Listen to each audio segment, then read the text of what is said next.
and everything like that. But if you want to just kind of start off and go through your background and make it as however long you would like, if you want every little detail or just a little glimpse of it all, I don't really care, but would love to know kind of how you got to where you are today. Yeah, of course. Hopefully John doesn't get mad at you for having me on. I've been blowing him up recently. I'll get into it in a minute, but Yeah. we have a few deals with Kansas athletes going on right now. So I'm like, hey, I need them to Yeah. post. But yeah, no, That's that's great. awesome. Appreciate your background. Thanks for having me. Yeah, so kind of I'll give you shortish background. During my undergrad, I just started working in the athletic department as much as I could. I went to Utah State University, so Division I athletic department, but still a little bit on the smaller side. So I was able to work in a lot of different areas and learn a lot. My original goal was to be a director of basketball operations. So I started out as a manager for the women's basketball team. Did that for 2 years. I really liked it. Had a lot of fun traveling and making the team run and make sure that flights were booked, travel was booked, food was ordered, all that fun stuff. But I felt like the career progression was a lot of director of ops wanted to get into coaching, and that wasn't necessarily the path I wanted to go. So I decided to switch it up. Uh, Part of the reason I also wanted to change was a little bit of work-life balance. So I was like, okay, let's go to academics. That felt like Yeah. more of a 9 to 5. So I was an academic mentor for student athletes. Did that for a little bit, was not my favorite. I just didn't love having to beg athletes to do their homework. So moved out of that. I went and worked on the development team, probably similar to what you did. A lot of donor relations, planning, stuff like that. So during my 4 years, touched those 3 areas. And like I said earlier, smaller-ish department, so I was able to connect with a lot of people and see like all sides of the operation. I graduated May of 23, so a little bit after it became legal. So I saw a job posting at Boise State, decided to apply for it. I still had 1 more semester of school to complete, but I was like, you got to find a job eventually. So I Yeah. applied, went through the process, ended up getting it. So I actually finished my last semester of my undergrad online while I was working at Boise State. So a little bit of overlap there. That was overseeing NIL operations as well as some of their advertising partnerships like radio commercials, print, all that stuff. So a little bit of both, but like I said, that was right around the time that NIL became legal. So it was really booming. A lot of questions and answers and problem solving and just execution of stuff there. So Yeah. learned a ton, great people there. And then after that, I got a call from the University of South Florida asking if I wanted to work on their rev share and NIL team. So again, another change, a new legislation passed with the House settlement, more exciting challenges and answers. So made the move from Boise, Idaho to Tampa, Florida. Worked there again doing NIL and like true NIL and then rep share as well. And then now I am at Postgame, which is a sports marketing agency that just does NIL deals with athletes all over the country with big national brands. So I've been here for about 2 months now, I guess, getting a new perspective on the industry from outside of the walls of athletic department.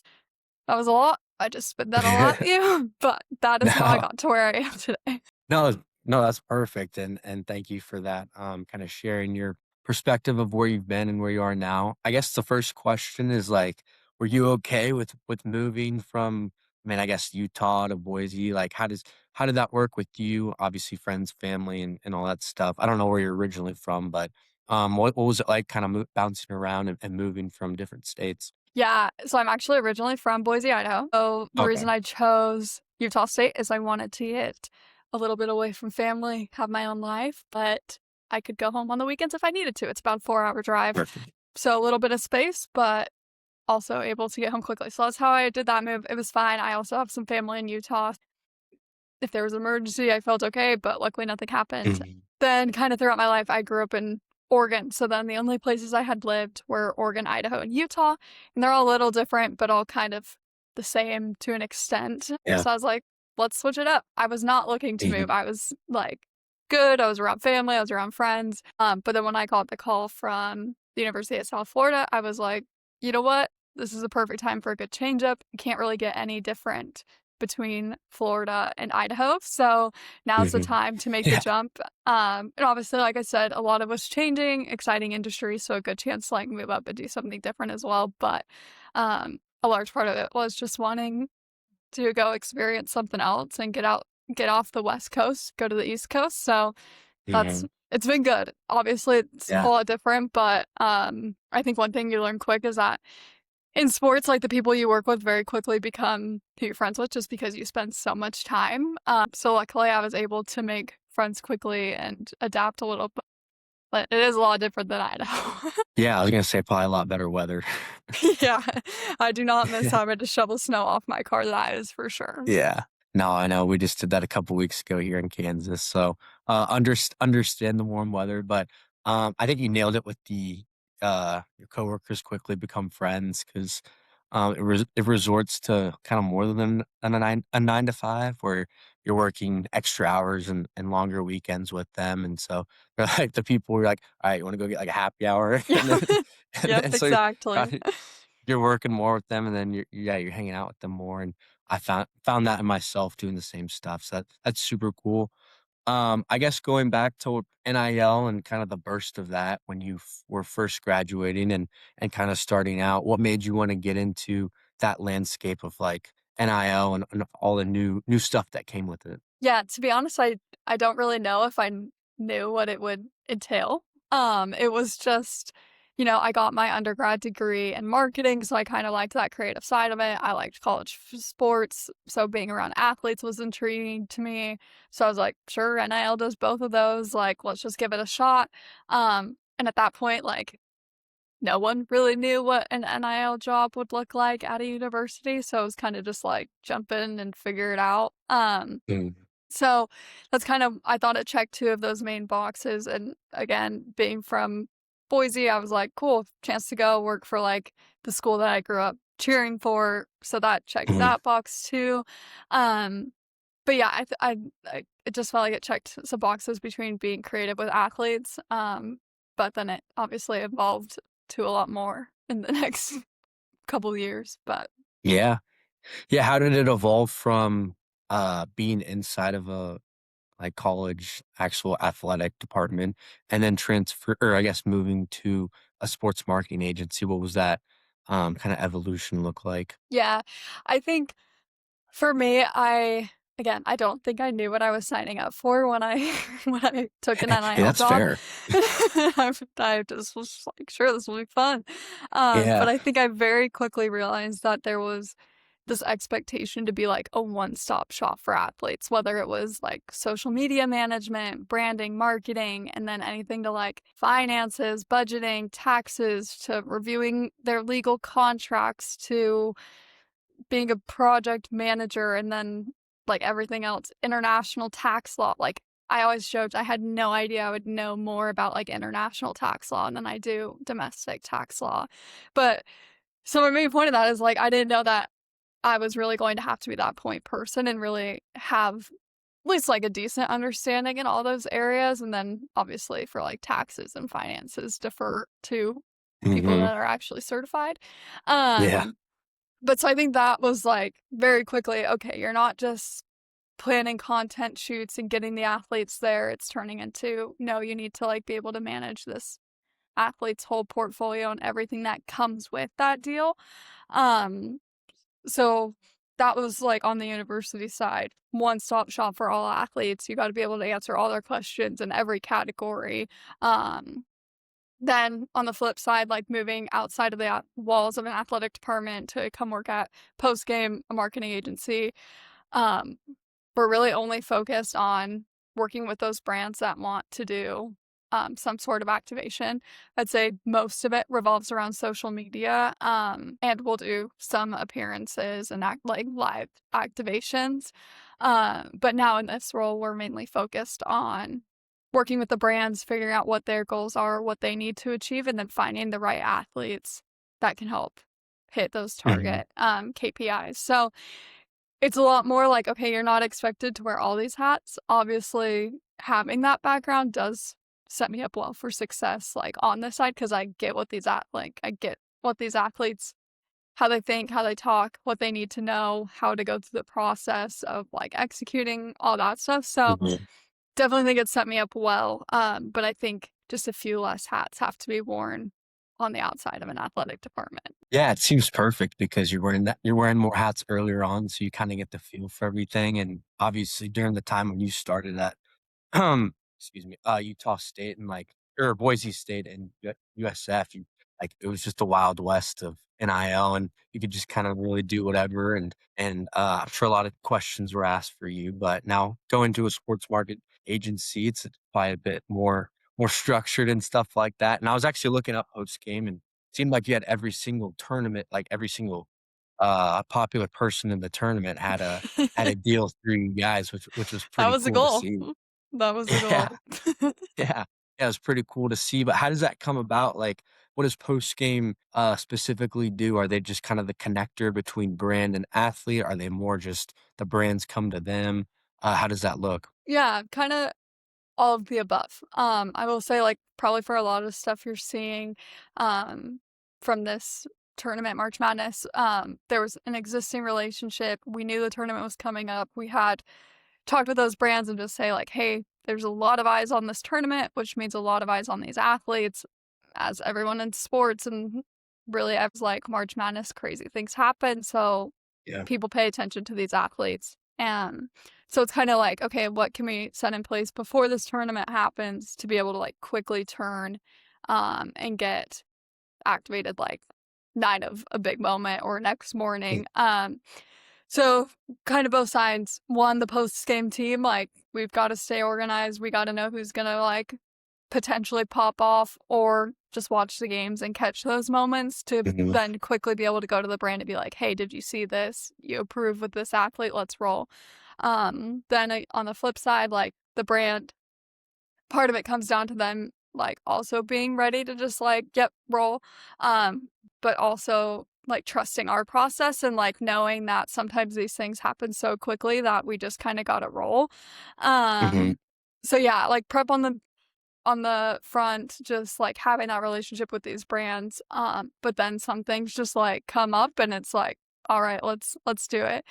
The good thing with Postgame is, like, they've been around since the start of NIL, so they have a lot of connections with athletes and agents and videographers and schools, so that when it is like, "Hey, we gotta go work with this guy," it's like, "Okay, I know his agent, let's shoot him a text. We also know this videographer in the area, let's see if they're free at 9 a.m. tomorrow morning," right? So, I think that really comes into play, especially in these very quick turn moments where just gotta go. There's not a lot of Yeah. pausing or hesitating. It's quick. These athletes' schedules are so locked down during this time that you gotta fit it in those 15 minutes that they have, and or else you're just gonna miss out on the opportunity. So, March is crazy for us, but it's also the fun part of it because, like we said, there's a lot of eyes on these athletes, so the brands love getting the exposure there with the athletes.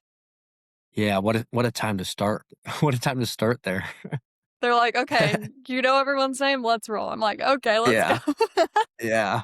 No, I had down, like, capturing the moment kind of as a Yeah, note for post game, and it's just so quick, like you mentioned, like, social media is just so fast and like, you could miss a moment in, I don't know, like, the Miami, Ohio was 31-0, and then that kinda just got flipped over yeah. once they lost, and, like, no one really cares anymore, or not no one cares, but No, it's, it's like, just almost irrelevant to an extent, right? Mhm. Like, "Okay, Yeah. next play." Mm, I know, which is I mean, as someone that loves to enjoy the moment, it's really hard, but, completely understand that, like, it's a fast industry nowadays and everything, but, would you say that that's pretty much like, what did I like, from NIL evolving from where you were to now, would you say, like, what else has evolved besides pretty much structure? Is it just mostly, like brand partners now? Like all these sports agencies are popping up. What have you seen evolve from your first job there at Boise State to pretty much now? Yeah, you used this term earlier, and it's, like, one of my pet peeves, just saying, but you called it the wild, wild west. Oh, sorry. Like, no, no, you're good. Everyone says that, and at the beginning, I think that was 100% true. Like I said, I didn't know what I was getting into. No one really had an idea, even if they claimed they did. Like, it was a free-for-all. I think now, Mhm. I mean, you're what? 5, almost 6 years into this being legalized, like, I would hope by now we have an idea of Yeah. what we're doing, right? So, Yeah. I think that term, like, yes, was true, but I do feel like we're getting to the point where there's companies like us or like schools that like are getting their systems, getting their processes, learning how to communicate with brands, with athletes, with agents, keep like getting things standard as much as we Yeah. can. Obviously there's nothing standard or simple in this world, but Yeah. like we do have a process. Mhm. I think the other biggest change is, brands are starting to understand it more. The word The NIL, word like, meant NIL, like, nothing to them. But, like, influencer marketing was a commonly accepted and used, term and industry. for sure. So, when I was meeting with brands, like, in the past, I'd be like, "It's just that, but it's athletes now." Like, it's not this complex world. Let's just make it simple. So I think brands are finally understanding what it is, and now that they are understanding what it is, they know how to fit it in and, like, when to use it. So Mhm. that's helpful from not only when I was on the university side of working with these athletes, but especially at Postgame, it's like you can go target these national brands and be like, "Hey, that would have been a perfect time to use athletes there," or, "We heard you have this coming up, perfect time to include athletes there." So, Mhm. that's probably the other biggest change, like I said, 5, 6 years into this, there's a little bit more of a process. I wouldn't say there's, like, fair market value yet, it's kind of all over the place, but there is getting from where we started, there is getting to be more of, like, standard rates or at least ideas of what athletes should be charging. Yeah. So when you are working with a brand, I guess either on the university side or now, was it more for the athlete to be like they want the right fit for what their kind of brand is going for, what they want to look like, or is it more about, hey, I just want the money and like I just want as many brand deals as possible? Or is that just between person to person? Yeah, I would say it's person to person. Some athletes are way more particular about the brands they wanna partner with, and again, it kinda depends on, like, their financial situation, For whether sure. that's, like, family support or now that rev share is a thing, like, some athletes are like, "Yeah, I'm good, like, I'm just gonna go play ball and, scholarships when I care," and then, okay, that's fine, and then some, like, Mhm. yeah, they see the paycheck and they're like, "Yeah, I'll do whatever." So, it Yeah. it definitely goes both ways, pros and cons to each, obviously, but yeah, that's what I saw at least. Yeah, no, for sure.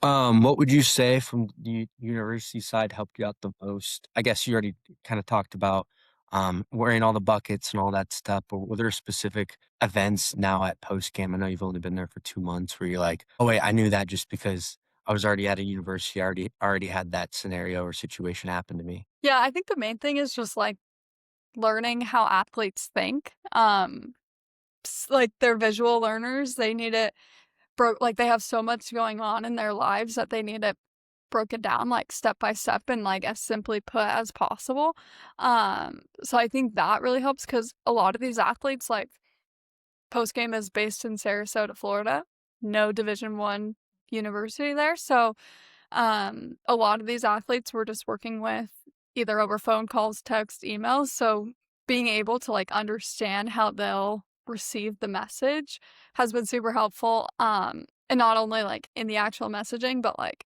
okay, they just had a game yesterday, they'll probably have today, or like they'll probably have today off. Like kind of the schedule and like pace of life that they live just helps us with timing and executing on those deals. Has there been a memorable one, like most memorable? That's a good question. I'm still too new at postgame to say most memorable here. I mean, obviously the March Madness stuff that we've been doing Yeah. is fun just because it's so quick turn. Um, I'm trying to think at the university side. We did do one with a company or a nonprofit called LifeLink. They're an organ procurement center. So they recover organs from organ donors and match them with Wow. recipients. So it's like a very niche deal. I don't know what the right word Yeah. is to say there. A very niche opportunity for an athlete. But we I ended up I having would say one. so. That's what I was like. They came to me and they're like, "Who do we have?" I'm like, "Let me think."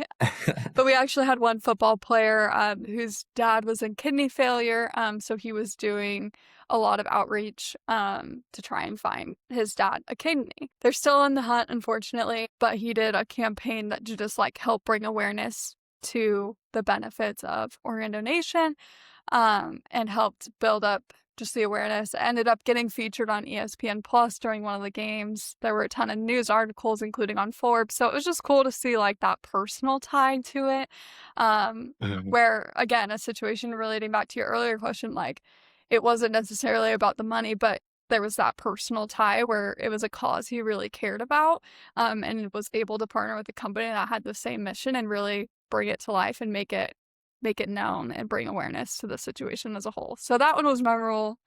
Um, yeah, I like that one. I think that's the best part about NIL is, when you hear those stories of someone raising awareness or whatnot, and I think we've had a couple track athletes here that, have used their NIL to donate, instead of actually using it for themselves, and they're donating to a cause or Yeah, something that they believe in or is really close to them, whether that's through family or friends, but I think that's the best part about NIL for sure. yeah, Um, 100%. I guess yeah.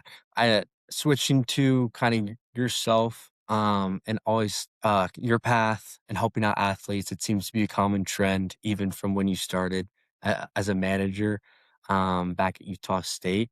Where did you get that kind of that mindset or just skill set of like, helping athletes throughout their career? It's been going on for a couple of years now, and it seems like you've just been helping student athletes whenever you can, but, where'd that kinda come from, and is that something that you've done in the past, or where'd that start? Yeah, that's a good question. I feel like every personality test I've ever taken has given me the result that I'm very like people oriented and like focused on others, whatever. So I probably just down to my core, that's who I am. But I think also like growing up, my family was always doing service projects and always volunteering. So kind of that belief was instilled in me from a young age. And then I think the athlete part just came in because you can like you respect what they do. They're putting in a ton of work. They've worked for this like to get to this point their whole life. I don't remember the stat off the top of my head, but only a small percentage of people actually make it D1. So to see them like kind of live out their dream and become like everything that they wanted to be and like simply put, like, yeah, they're living their dream. Just being able to like be a small part of that. I always joke like there's been a few deals that we've done that might not have, like, a super high monetary value, but, like, the athletes, like, literally, like, jumping and screaming in my office because they're so excited. So it's just, like, fun. I Mm. think moments like that just make it so much more worth it because, yeah, they're like, they didn't think most of this stuff would be possible. So now being able to see it come to life for them, I think is what's rewarding and, like, keeps you going back to, like, give them more and more. I'm sure you, were able to create close relationships with some student athletes as well, and that probably made it even 10 times better. Yeah, that's one of the funnest parts is, yeah, you get to know these athletes. Obviously, you know how they perform in their sport, but then you're like, "Okay, besides your sport, like, what else do you care about?" Um, and that's usually not a question that's asked to athletes because it's all about their stats and how they can perform and if they can win. So it's fun to get to know them and dig a little deeper. And sometimes they don't know. Sometimes their whole identity is based on their sport. So it's fun to be like sit Mm, through that and like help them figure out who else is there inside of them besides just an yeah, athlete. So yeah, for no, it's sure. fun to get those relationships. Yeah. Did you have any mentors or people kinda help you along the way when you were, but going through each position at each stop?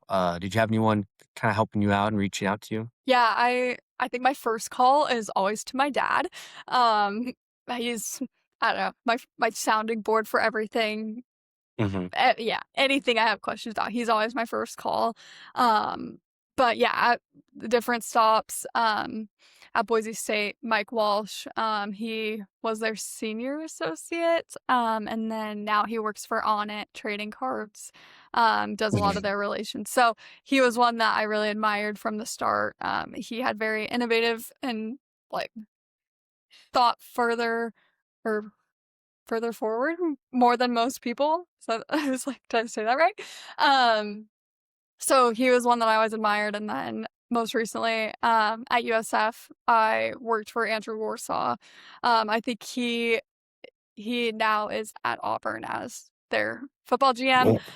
But yeah, I think he instilled a lot of confidence in me. I think he put me in a lot of situations and conversations that I didn't really think I had a place in, but quickly he showed me how much he trusted me and how much confidence he had in me. So I think once I started to believe a little bit of what he believed in me, it really helped me grow. So yeah, those would be the three big people that I look up to. Yeah, that's awesome. It's always good to have people there, especially your dad. Yeah. I'm close with mine too, so it's always good to just bounce off some family and see what they think, and their Yep. opinion's always right. It's always better than ours. Yeah. I wanna, thank you. I just have, like, 1 or 2 more Yeah. questions, but thank you so much for joining me today. Again, it was just a cold message on LinkedIn, and I'm glad you responded, and I'm appreciative of that. I like to round these out with just pretty much just advice for someone, coming out of college or in college and looking to do more, whether that's in the NIL space or in college or just anywhere in college sports or professional sports. So, what advice would you have, for someone that is in that position, going down your path or another path like that? Yeah, I think one of the main reasons that I've been able to work up so quickly in this industry is just in my undergrad, really learning as much as I possibly could in every area and just really trying to learn how the whole department runs as a whole to try and connect the pieces together. I think it's easy to get like siloed into one division of the department. So I guess my advice would just be to like learn as much as you can. Um, you're not ever going to regret knowing more. And so just put on as many hats. Don't think you're too good to do anything. Like, even if it's just some mundane bot work task, just like get it done. People really take notice to how much effort you put into things. I mean, it's the cliche quote of like, you can't measure effort and it doesn't take any talent. So I would say just like give it your all. People really do notice, even if you don't like know how to do specific things. If you're willing to learn and willing to put in effort, like, you can learn almost anything. Mhm. Well said. Finally, I think is, what skills would you want people to, I guess, possess if you were in a similar role as yourself, or just like in the scenario we just talked about, coming out of college or um, being in college? What skills do you think are most important nowadays in college sports? Yeah, I think, like, being organized is like, crucial. Like, we kinda talked about, like, at Postgame, like, we're doing deals with hundreds and hundreds of athletes at a time. So being able to just make sure everything is, like, going according to plan, and then if there are quick turn moments, like, you can easily, like, plug and play. If you're not organized, if you're not prepared, you're gonna miss the moment just at the speed that this industry goes. Um, but I also mean organized by, like, learn how to balance your life. Sports can easily take over your life, so the more, like, organized you are and the more you can get your stuff done at work and then close it for the night and go to a happy hour with friends, like, you've gotta have that balance or you're gonna get burnt out, like, so quickly. Um and the more organized you are, the more you just, like, know your stuff, the less stressed you are, which, as we all know, stress rubs off on people, and then culture just tanks. So, I think that's my main thing is just, like, stay organized in both your work tasks, but then also just your life, so you don't wear yourself out and burn yourself out, like, very quickly. Mhm. Well said. That's my favorite part of these is getting that advice and the skill set that people think. Um, that's about all I have. I appreciate the time, Allison. This was awesome, and it's not just for myself, but hopefully others around and that I share this with are able to kind of see your path and reflect off of it and hopefully grow from it. So, thank you so much for taking the time today, and I appreciate it immensely. And enjoy the weather because it's like 50 and raining here. So, enjoy it. Yeah, we're 84 with a UV of 7, so Yeah, come to that's Florida. that's yeah, that's not fair. Thank you so much. I appreciated it today. This was awesome. Thank you. Yeah, no problem. Thanks for having me. Yeah, no worries. All right. Yeah.